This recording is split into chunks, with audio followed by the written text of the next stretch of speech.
हनुमान जी माँ सीता को लंका से वापस क्यों नहीं लेकर आए?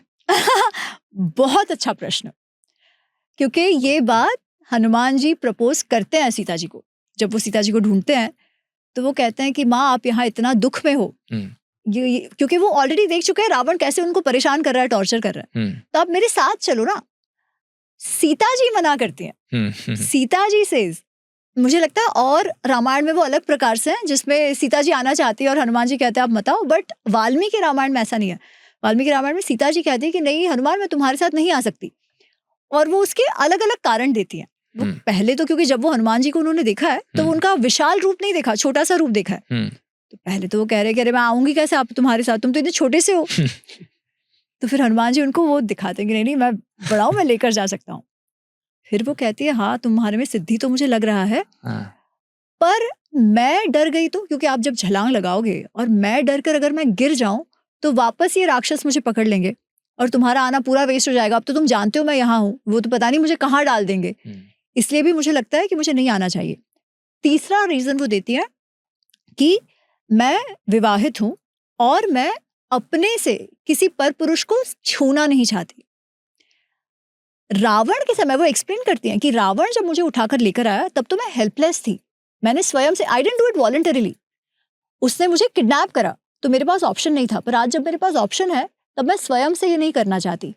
पर जब मोस्ट इंपॉर्टेंट रीजन जो सीता जी देती हैं वो ये है, वो कहती है मुझे तुम पर पूरा विश्वास है, तुम मुझे बचाकर लेकर जाओगे, परंतु अगर मैं तुम्हारे साथ आ जाती हूँ तो मुझे बचाने का क्रेडिट किसे मिलेगा? आपको मिलेगा। और मेरे पति को क्या मिलेगा? लोग तो यही कहेंगे ना कि भाई अपने वाइफ को भी नहीं बचा पाए। इसीलिए श्री राम के लिए, श्री राम जैसे योद्धा के लिए यही उपयुक्त है, यही उनके लिए योग्य है कि वो स्वयं यहाँ आए, रावण को मारे और मुझे स्वाभिमान से छुड़ा कर लेकर जाए। इसलिए उनके स्वाभिमान के लिए, श्री राम के स्वाभिमान के लिए, अगर मुझे और कुछ टाइम यहाँ बिताना पड़े और टॉर्चर सहन करना पड़े तो मैं करने को तैयार हूँ। अब ये उन्होंने कहा नहीं है डायरेक्टली कि मैं टॉर्चर सहन करने को तैयार हूँ, बट वहां तो वो टॉर्चर ही हो रही है ना। तो उनके एक्शन से उन्होंने वो दिखाया कि उनके लिए श्री राम का स्वाभिमान अपने दुख से ज्यादा महत्वपूर्ण था।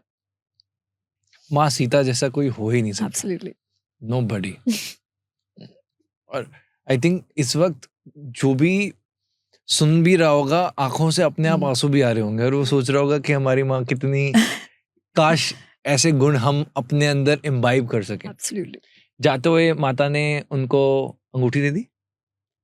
नहीं, अंगूठी तो श्री राम की लेकर आए थे। ओके, वो तो प्रूव करने के लिए उन्होंने अपना चूड़ामणि दिया जो बाल में पहनता है। माँ सीता ने हनुमान जी को कि उनको एक तो कहानी सुनाई कि क्योंकि श्री राम को भी पता चलना चाहिए ना कि सच्ची सच्ची सीता माँ से मिले हैं। तो एक कहानी जो उनके चित्रकूट के समय की थी वो उन्होंने सुनाई और अपना चूड़ामणि दिया। तो वो कहानी भी एक्चुअली वो माँ कहती है कि ये कहानी उनके और मेरे अलावा कोई नहीं जानता, और वो कहानी फिर से दिखाती है कि श्री राम और सीता जी के बीच कितना प्रेम था। तो होता ऐसा है कि वो लोग चित्रकूट में है और पहले सीता जी श्री राम की गोद में सो गई है, फिर थोड़ी देर बाद श्री राम सीता जी की गोद में सो गए। अब पूरी नींद में है श्री राम, तो एक कौवा आता है, तो कौवा तब से परेशान कर रहा है माँ को, ठीक है, आके से चोंच मारे जा रहा है, पर वो हिल नहीं रही है क्योंकि सो रहा है ना श्री राम, उनको उठाने नहीं चाह रही। पर फिर वो इतना वो चोंच मार जाता है कि उनके शरीर से लहू निकलने लगता है, सीता जी के शरीर से, और वो लहू श्री राम पर गिरता है। तो लहू तो गर्म होता है, तो उससे वो उठ जाते हैं और वो देखते हैं कि अरे इस कौवे ने मेरी पत्नी को इस प्रकार इंजर किया है। वो उस कौवे पर ब्रह्मास्त्र चलाने के लिए ये वो उनको लगता है मैं इस पर मार दूंगा, तो वो ब्रह्मास्त्र भी चला देते उस पर तब वो जो कौवा है वो समझ जाता है कि भाई बच नहीं पाऊंगा। तो वो आता है, कहा गया है कि वो इंद्र का बेटा है, ऐसा कहा गया है कि वो छल कर रहा था, और वो आके क्षमा मांगता है। पर श्री राम कहता है अब मैंने निकाल तो दिया है, अस्त्रों का मंत्र फूंक दिया है, इसलिए कुछ तो करना पड़ेगा। तो या तो तुम्हारी एक आंख की दृष्टि लूंगा या तुमको मारूंगा, बताओ क्या करूं। तो वो कहते ठीक है मेरे आंख की दृष्टि ले लो, क्योंकि पनिशमेंट तो देना है। अपनी पत्नी को इस प्रकार कोई परेशान कर जाए वो भी सहन नहीं कर पा रहे थे श्री राम। तो सीता माँ ये कहानी बताती है और कहती है कि आप उस कौवे के पीछे तक चले गए थे क्योंकि मुझे दुख दिया उस कौवे ने, तो अब आकर मुझे छुड़ाइए तो सही, मैं यहाँ बहुत दुख में हूँ। और फिर वो अपनी चूड़ामणि देती है।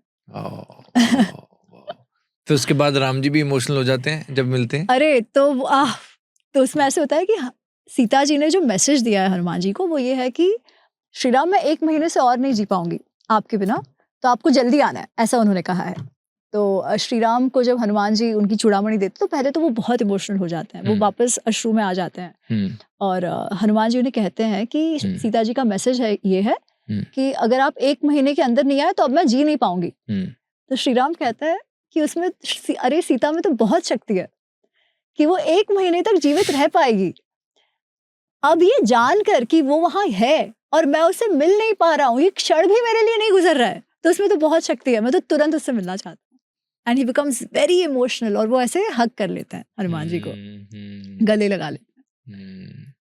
और आई थिंक हनुमान जी भी यही वर्णन करते हैं बाद में कि जब उनका हनुमान जी राम जी को गले लगाते हैं, वो उनकी लाइफ के लिए ऐसा था कि और क्या मिलेगा, क्या हो सकता है, और क्या हो सकता है। Right right right right.